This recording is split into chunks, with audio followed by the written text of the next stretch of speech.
start early, start put it in place.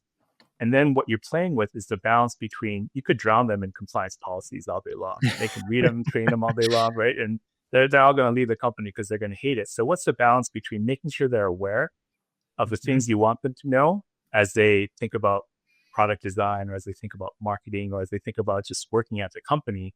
What are the compliance things you want them to pay attention to, but teach it to them or train to them in a way that's not that's edible, as opposed to just, they're going to run away from it.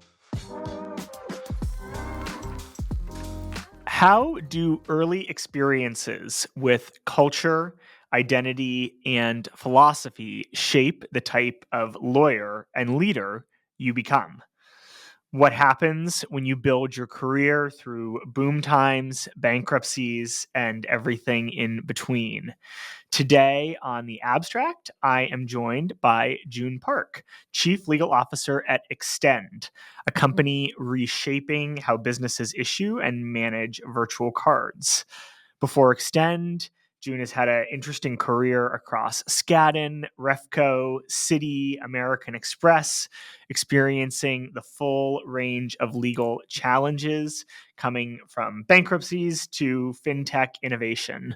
We're going to dive into his journey today across geographies and cultures, studying Chinese philosophy. I'm excited for that part of the conversation, weathering financial collapses, and learning how to adapt your approach to the law and lawyering depending on the environment that you're in.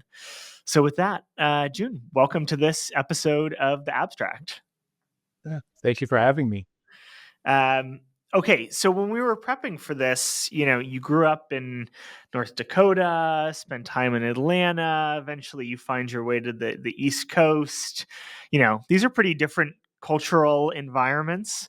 I'm kind of interested in how that moving around or being in these different places shaped you early on in your life.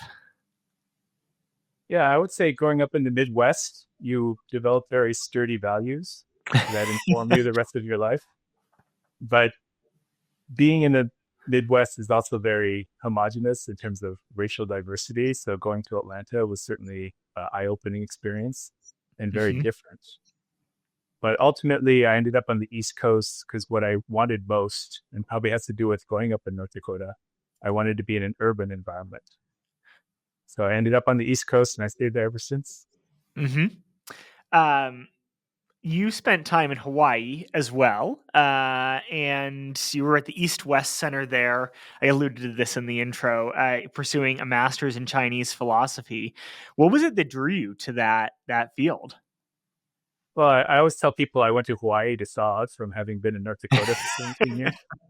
I don't know if North Dakotans appreciate that or not, but I went to Hawaii. It was when I was an undergrad that I started getting interested in Asian philosophy. And in particular, it was the Tao Te Ching. It was Taoism that really drew me. It just resonated. And from that interest, I decided to pursue it after I graduated by getting a master's degree at the East-West Center, which at that time was a think tank located halfway between the East and the West.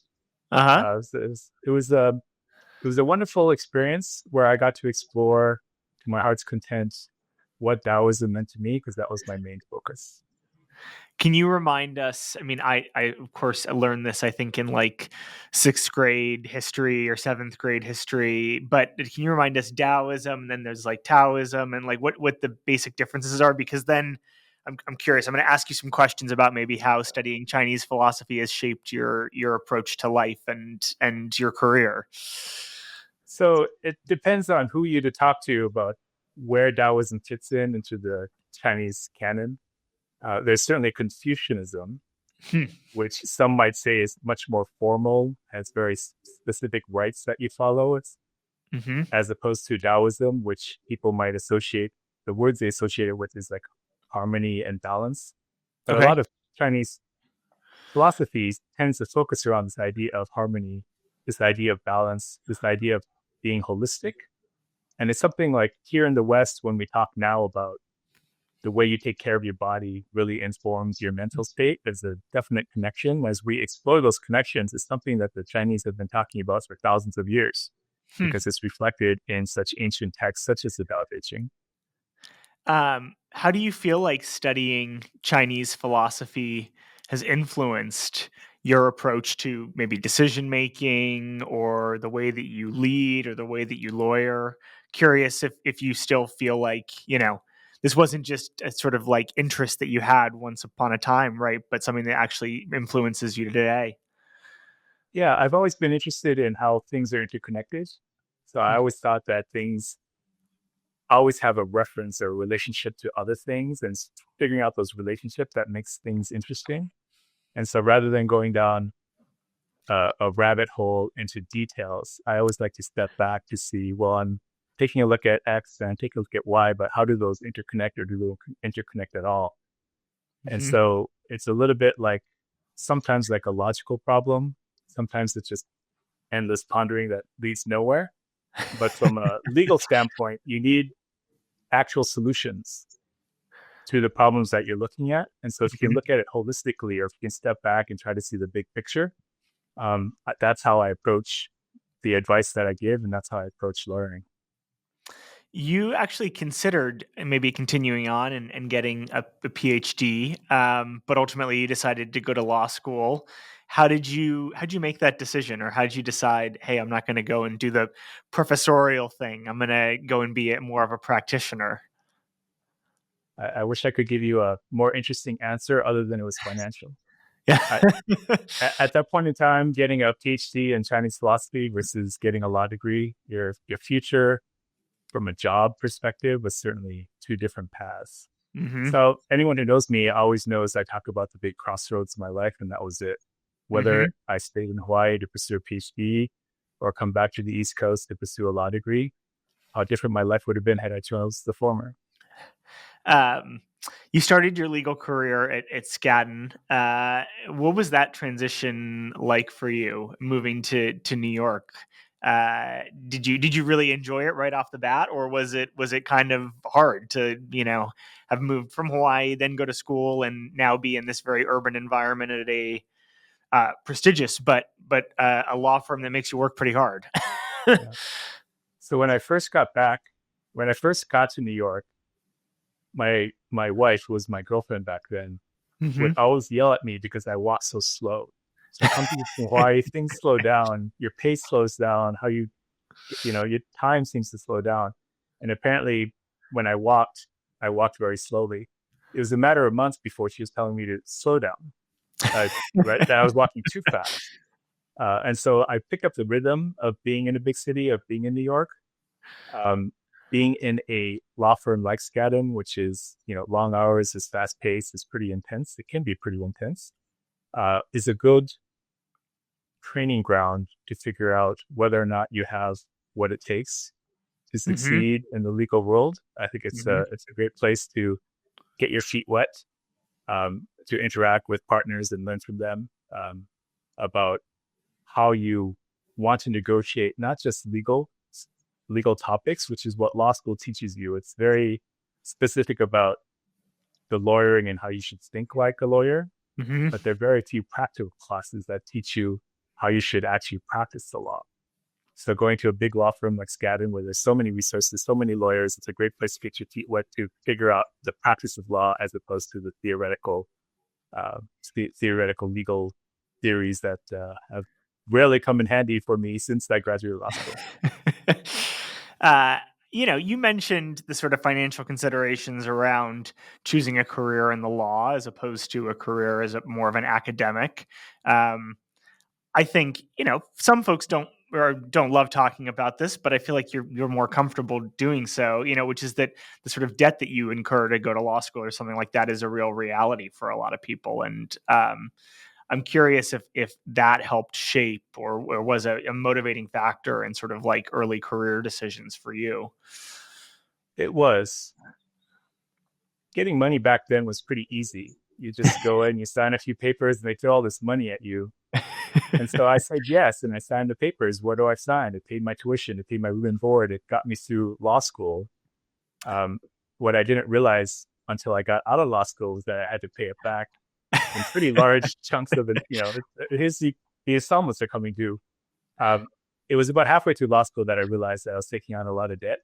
Mm-hmm. And the idea is that I would go into public interest law or do something like even a clerkship became less of a reality when I started thinking about how I would service that debt and make those payments. Mm-hmm. And so the natural progression that you go to law school, if you do well, you take a look at going to New York and spending your summers there working at a big law. I took the very traditional path because that was the path that would put me on a financial footing Mm-hmm. where I could manage and live with the fact that I had this crippling debt. um, you must have done okay with it because, like a lot of folks, you went in house after a few years at the firm. Um, you joined a company called Refco as one of their AGCs, and let's explore sort of your tenure there for a little bit because it's not a company I think that a lot of people remember, but it's actually now. Um, a case study for some folks around sort of like diligence failures. The company was public and ended up going bust. Maybe let's start with sort of like how you joined Refco and also how you sort of experienced the collapse of the business from the inside. Yeah, I decided around when I became a mid-level associate, Mm-hmm. you start to think about whether or not you want to pursue that partner path or whether you want to pursue a different path. And I decided I wanted to pursue a different path. So I started looking at in-house opportunities. I was a securities lawyer at the time. So the reason I ended up at Resco is because they were preparing to go public and they needed a securities lawyer. That Mm-hmm. was back when Sarbanes-Oxley was brand new and people didn't fully know the extent of it and what it meant and the impact it would have on their public reporting. So they brought me on board. It was a very short-lived tenure because I was there only about a year and a half before we did go public. It was a successful IPO, only to find out about 5 weeks after the IPO, right before their first earnings call, their first public earnings call, the controller at Refco started pulling on this thread. And the more he pulled on it, the more he realized there was something deeply flawed with the Mm-hmm. accounting that was going on there. And that unraveled. You can Google it, you can look it up. The story will come out.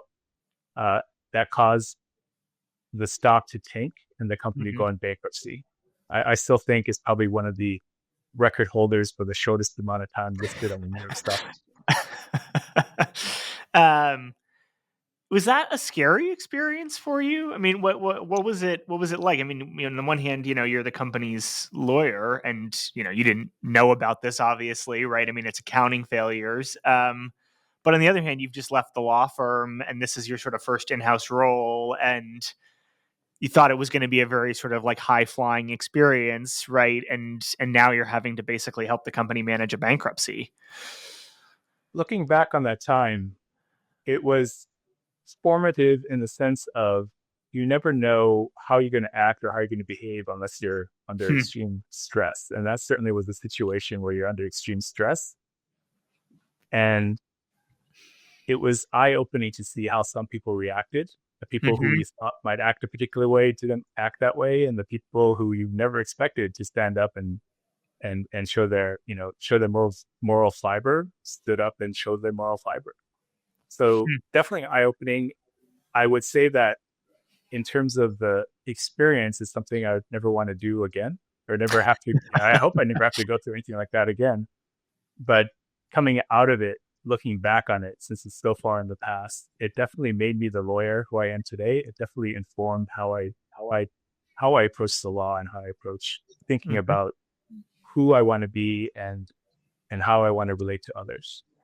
Let's talk about that a little more. I mean, I can imagine, you observe maybe, high ethical behavior on the part of some, but ethical failures on the part of others, right? There's probably practical sort of things that you take away from an experience like this that shape the way that you work, or what you take notes on or don't take notes on, or I don't know. Curious to hear about sort of both sides of that, like how it shaped you. Yeah. So on the practical side, my note keeping is very sparse. I don't put things in writing. I don't document as nearly as much as I used to. And probably the most important thing I don't do anymore is I never mix personal and work Hmm. on my laptop, on my email, because it all Interesting. comes out when it goes into litigation.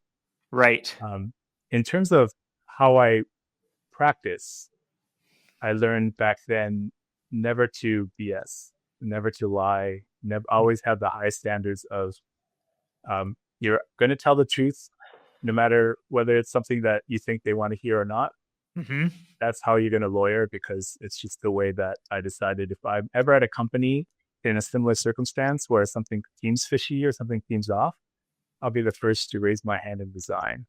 It's not an atmosphere I want to be in, not the way I want to live my life or practice law. And Mm-hmm. so I've definitely kept that credo throughout my years of practice. Do you feel like that has ever been, and you don't have to talk about specific situations if you don't, but you feel like has that ever been challenging, right? I mean, because sometimes you might have to be standing up to, your CEO or one of your peers in the C-suite, CFO or head of sales, or even a board member, or right. I mean, those are not easy conversations to have, I guess, and you're putting your career I mean, well, you might be putting your career at risk by not having the conversation, but you're also putting your career in a sort of peril by having it and confronting the problem too. I will say, thankfully, I've never been in a situation quite like Refco, Yeah. where the stakes were so dramatic and black and white in terms of what was right and what was wrong. Um, I feel that I've certainly been vocal when I've seen things that I think should be addressed, not necessarily things that are fraud or things that are bad, Sure. but things that are lacking or things that could use a little sprucing up, and being vocal about that without it's ultimately as lawyers, what we do is we manage risk. We help the business manage risk. And so when you see Mhm. risk, you need to call it out. You need to figure out how you find a solution if that risk is at an unacceptable level. And Mhm. so I don't think I've ever been shy to speak loudly when I think that risk is at an unacceptable level. You didn't quite escape crises after Refco. um, you went to Citi, and I think a lot of folks remember Citi was one of the banks that received a government bailout during the financial crisis. Tell us a little bit about how that period might have compared to your experience at Refco and what lawyering at Citi during the Great Recession was like. My very specific criteria after Refco, Uh huh. and this is my thought process. My thought process was, you know what the problem with small companies and small legal departments is? Companies can fail. So therefore, I'm going to go someplace where they can't fail, and that's a big financial institution like Citigroup. And then I was there when it did effectively fail, but for the bailout, the Yeah. financial crisis came. That was a stressful time as well for different reasons than Refco, but at the same time, it's certainly a being in that kind of uncertainty, not knowing whether everything's gonna like the world's gonna end. Is that's certainly Yeah. what it felt like at points in time during that financial crisis. Um, the very the difference, it did survive. It's still there. Hmm. Unlike Refco, I think in terms of working at big financial institutions, this is the same view I had toward being at a big law firm. Is that as a lawyer, you get very specialized. There's Hmm. so many of you, whether it's a law firm or whether it's a big institution, there's so many of you, you're necessarily going to go into a particular niche. And Hmm. then the longer you stay, the more you get into this little hole where after certain years, you're an expert in it, but you're an expert in a very narrow scope of something. Yes. So what I wanted at Refco and what I found really refreshing at Refco was being a generalist. Anything Hmm. under the sun that comes up. We had the FBI show up one day because someone had some illicit stuff on their computer that they wanted to grab the computer. We had to, so everything under the Oh sun wow. comes that you have to deal with as a lawyer as a generalist, rather than going into the minutia of a specific statute because you're the expert in that particular area of law. And that's the part I liked. I always like to say I'm a jack of all trades, master of none, Hmm.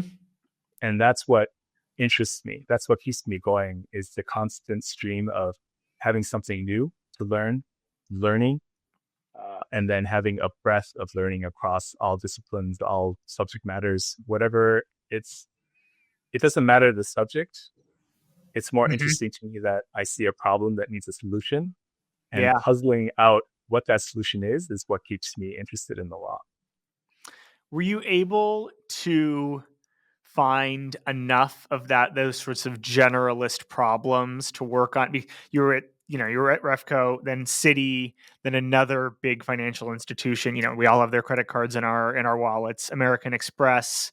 Were you able to find enough to keep you sort of creatively engaged at those big financial institutions, or is one of the takeaways like, maybe I really need to be, or I'm better suited to being at places that are a bit smaller and earlier stage? I think so. I would answer that in another dimension, which is not just the breadth of the subject matter that you're covering, but also whether or not you have a pure legal hat on versus if you're almost on the business side as an advocate of the business and Sure. not just the legal department. So a legal department at a big institution is necessarily going to be the guardrail. It's going to be Mm-hmm. the stopping point that says you can't go further until it's vetted in a particular way. And Mm-hmm. because the financial institution that's really big has the reputation to protect, has a Mm-hmm. lot of regulators in the building, has a brand reputation to protect, you're naturally going to be very conservative. And so when you're a lawyer, though, they also don't expect you to give advice necessarily outside your legal remit, Mm-hmm. right? But Yep. at a startup, that's not the mentality that you can have. You have to be outside your legal remit. You have to go beyond that to find the solutions that's going to keep the startup going. Because you Mm-hmm. can't be conservative. If you're conservative, you run out of cash before you have a successful business. You have to keep running. Yeah. And so that's the part that I would say is the most. I guess I'll use the word refreshing. It's the most refreshing because you're always on your toes. You're always moving forward. There's a sense of propulsion there Mm-hmm. at, at dealing with the unknown that comes at you every day. Was that really the primary thing that led you to Extend? What was it that brought you into the business, and to your current role? Well, to be honest, a startup was the furthest thing from my mind. I've been so many years at big financial institutions that are stable, that don't fail. If you think that, Refco was a pretty big company, it managed billions of dollars in assets at the time. And I'm thinking that's too small. What do you think my viewpoint was about startups? They statistically will fail. Yep. So when I started thinking about whether or not I would join a startup, my initial thought was, no way in hell would I ever join a startup because statistically, what are they going to do? They're going to fail. But then the more I thought about it, the more it was intriguing to be in that kind of environment that Mm-hmm. moves so fast, that's so propulsive. That's an environment that I thought this is something that I'd love to try out and give it a shot. Mm-hmm. And here I still am in that world and enjoying every minute of it. Do you feel like there are, sorts of skills or instincts? You talk about being the guardrails in a big financial institution that you had to sort of like unlearn or relearn in the early days at Extend, being in a much sort of faster paced and also an environment where, as you say, right, like if revenue's not coming in the door, the business is not going to be around in 6 months, 18 months, whatever it is. Yeah, I would say one of the things you have to unlearn is that conservatism that naturally is there, Mm-hmm. that you've learned to say, oh, these are risks. But when you join a startup, you now look at risks in a much different way. You say these Mm-hmm. are risks, but they're not necessarily important to a company that if they tried to solve for all these risks, risk number 78, 79, and 80, they Yeah. would not really have enough time in the day in order to have the resources in order to tackle that kind of risk. So it's risks that you're just not going to address and not worry about as a startup. And so taking with that mentality, like relearning how to prioritize properly to say, these are the risks I used to think about. And certainly they're important to a big financial institution. But now I have a whole new set of risks. I need to prioritize very aggressively which ones I'm going to pay attention to. And that Mm-hmm. calculus is completely different. So there's a little bit of a learning curve there in terms of shifting your priorities. Do you feel like you view yourself differently also just in terms of maybe the ownership you have over, right? Like you're a member of the executive team now. Like, do you think of yourself differently as not just the person who's meant to be at the table giving the legal advice, but someone who needs to sort of like work with your peers in the C-suite to get to the right answer, even if like what we're really deciding is a business outcome as opposed to something strictly legal? Absolutely. I think there's always a calculation that's going to say, what's the right business outcome? Mm-hmm. What's the specific technical legal um, answer to a particular question, and how are we going to approach it? Mm-hmm. And there's a lot of flexibility, as there always is. And what you want is the flexibility to think through how you be responsible about how you address risk in a way Mm-hmm. that still allows the business to move forward at the speed that it needs to move forward. And so when you're in the room with other leadership, you are holding hands trying to find those creative solutions to help the business move forward.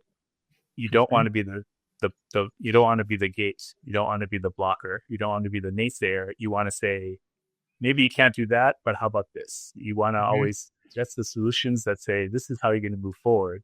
Mm-hmm. Not necessarily in the way that you outlined it originally, but there is a way forward, and here's what it is. And sometimes that takes creativity, sometimes that takes a lot of thinking, but you get there in the end.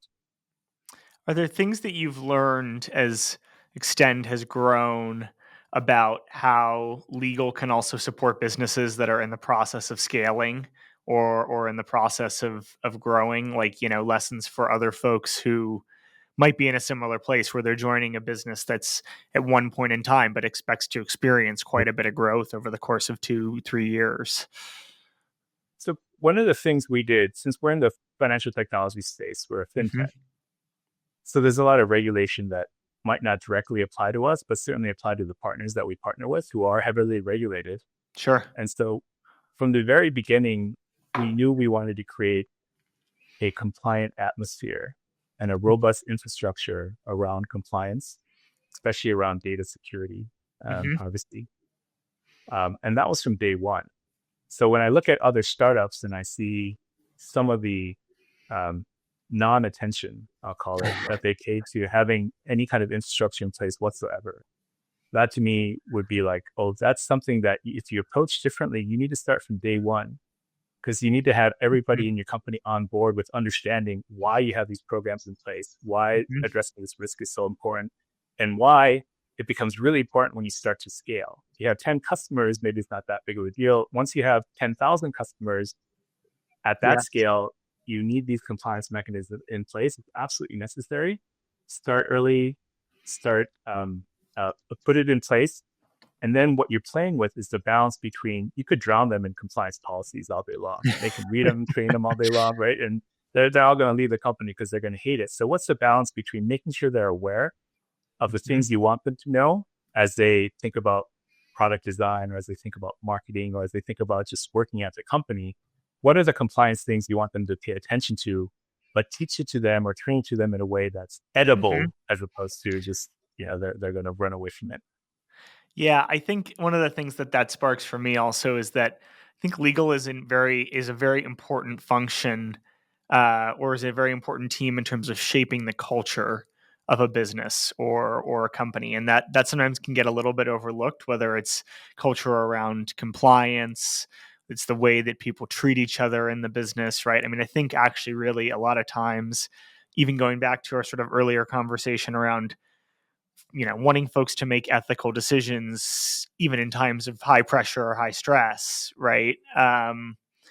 Legal can shape that sort of thing through policy, but legal can also shape that through your actions and the way that you interact with your peers and the way that you talk. Yeah, I don't know if you have any observations on that. Yeah, I would say the number one thing, and whether it's the legal department instilling it or other people at the company, um, the most important thing to me is accountability. It's the ability to raise your hand when you screw it up or you've made a mistake, to say, I screwed up, I made a mistake, and come forward and own it, Mm-hmm. as well as transparency. So you're not going to hide things. You're going to be open about what you did or what you didn't do. And so I think the understanding I have with the leadership at Expend is I'll be the first to raise my hand if I think I screwed up. I'll be the Mm-hmm. first to come and be open and transparent about something that maybe I should have addressed that I forgot to address, or something that we should have done that, maybe I didn't give the best advice the first time around. So we're going to come around and do it again.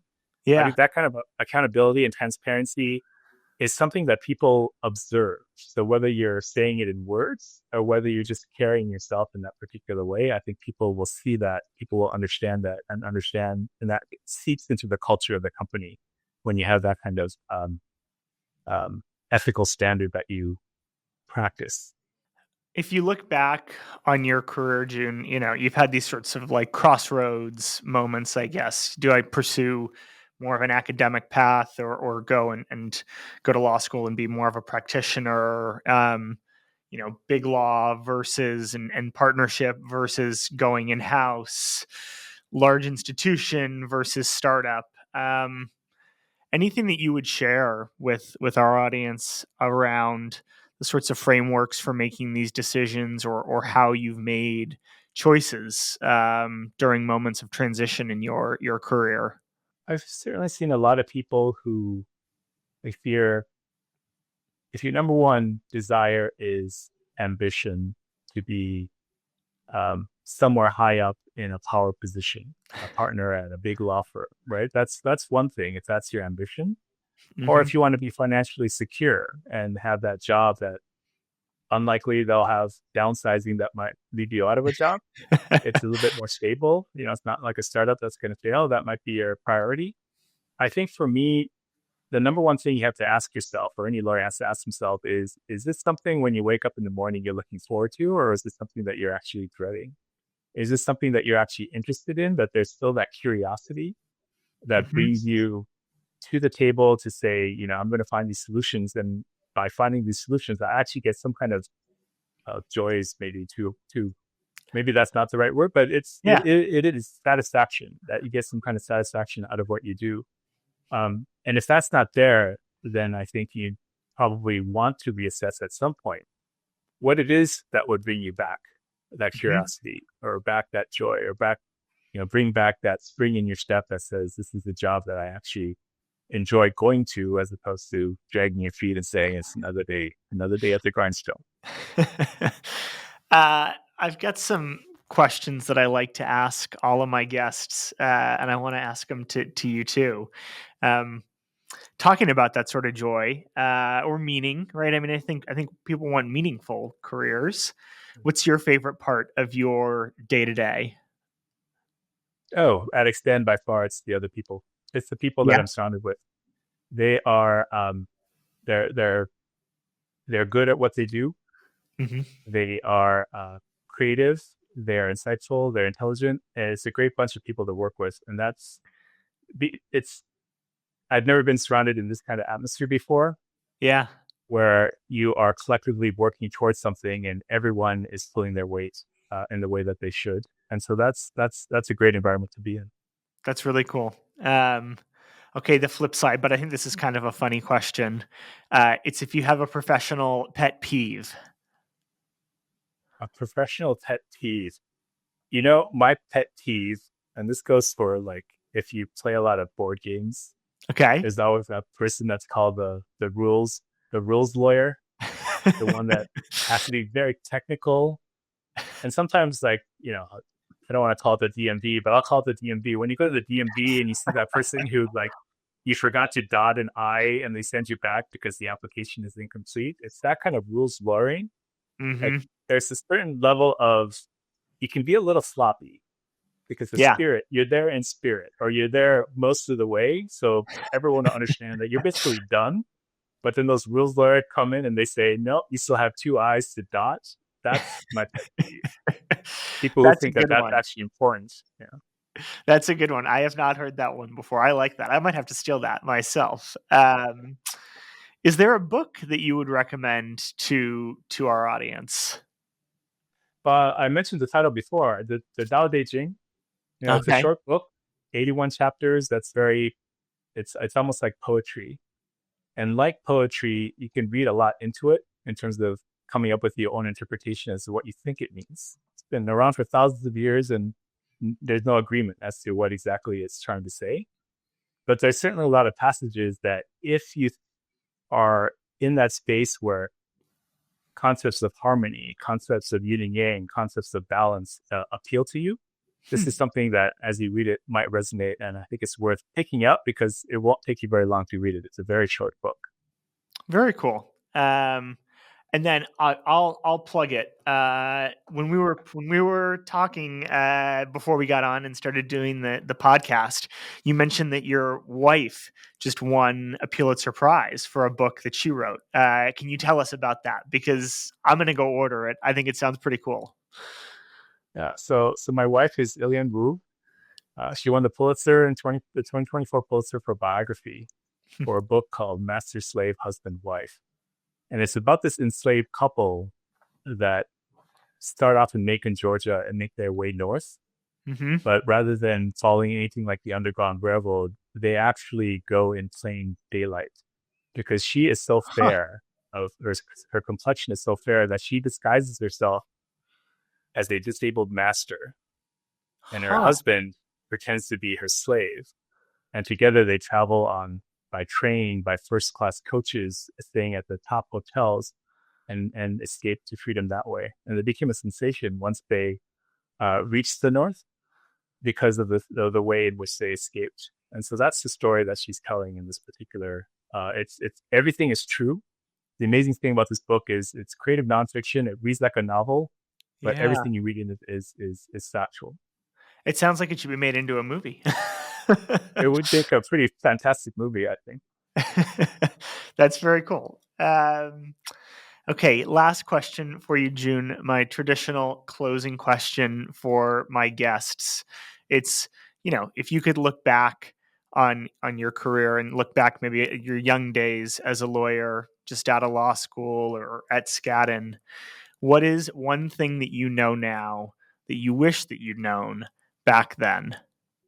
I wish I had known about startups sooner. And I say that flippantly because of all the places where I practice law, in terms of just how I am, very curious about being as broad as possible, as being comfortable not knowing the answer, but wanting to find the solutions. If there's any place where that is something that you do every day, it's at a business that's just getting its feet wet. Yeah. So if I knew how much I would have enjoyed being at a startup way back then, I think I would have jumped a lot sooner rather than thinking that there's no way in hell I'm going to join a startup because they statistically fail. It's never too late. Never too late to learn something about yourself too, I guess, right? That's great. Well, Joon, this has been a lot of fun. Thanks so much for joining me for this episode of The Abstract. Great. It's been a pleasure to be here. And to all of our listeners, thank you so much for tuning in, and we hope to see you next time.